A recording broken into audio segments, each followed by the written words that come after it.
నమస్తే అండి.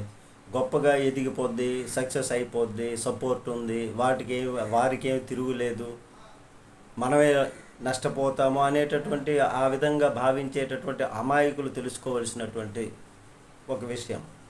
భారత్ ఒక చిన్న కనుసైగ చేస్తేనే దానికి తట్టుకోలేక, దాని పర్యవసానానికి అనుభవించలేక పాక్కు విలవిల్లాడింది, బిత్తరపోయింది, దిక్కుతోచనటువంటి పరిస్థితిలోకి వెళ్ళిపోయింది. మరి అట్లాంటిది భారత దగ్గర ఉన్నటువంటి మిజైల్స్ను వాడితే, అమ్ముల పొదిలో ఉన్నటువంటి వాటిని తీస్తే బూడిద తప్పించి ఏమన్నా మిగులుతుందా?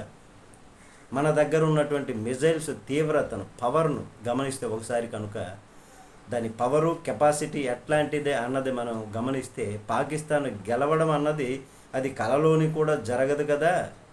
అది ఒక పక్కన పెడితే అసలు పోటీ ఇస్తుందని కూడా ఎవరు భావించరు. మన దగ్గర ఉన్నటువంటి మిజైల్స్ తీవ్రతను గమనిస్తే మట్టుకు ఒకసారి చూస్తే, ప్రహార్ మిజైల్ 150 కిలోమీటర్ల దూరం వరకు ఉన్నటువంటి పరిస్థితి. ఇక బ్రహ్మోస్ అయితే 10,000 కిలోమీటర్ల వరకు కూడా, 300 కిలోమీటర్ల నుంచి 10,000 కిలోమీటర్లకు వాటి రేంజ్ ఉన్నాయి. ఇక పృథ్వీ 2, అగ్ని 1, అగ్ని 2, అగ్ని 3, అగ్ని 4, అగ్ని 5, నిర్భయ్.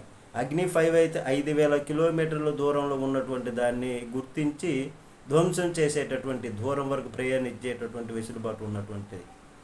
అగ్ని 4 3,500 కిలోమీటర్లు, అగ్ని 3 3,200 కిలోమీటర్లు, అగ్ని 2 2,000 కిలోమీటర్లు, అగ్ని 1 700 కిలోమీటర్లు.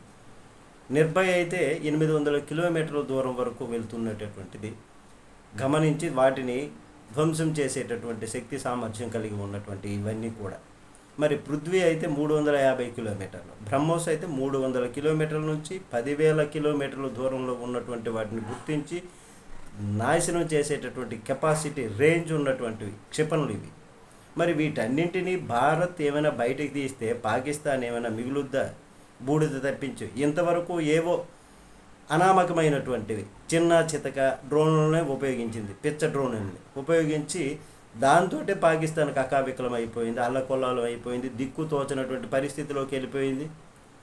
దానికి సంబంధించి పాకిస్తాన్ ఒక జర్నలిస్టే చెప్పినటువంటి పరిస్థితి, పాకిస్తాన్ దిక్కు తోచనటువంటి పరిస్థితిలోకి వెళ్ళిపోయింది. భారత్ కంట్రోల్ చేసేసుకుంది. భారత్ చిన్నపాటి వాటిని ఉపయోగించి పాకిస్తాన్ని కకావికలం చేసేసిందని చెప్పేటటువంటి విధంగా.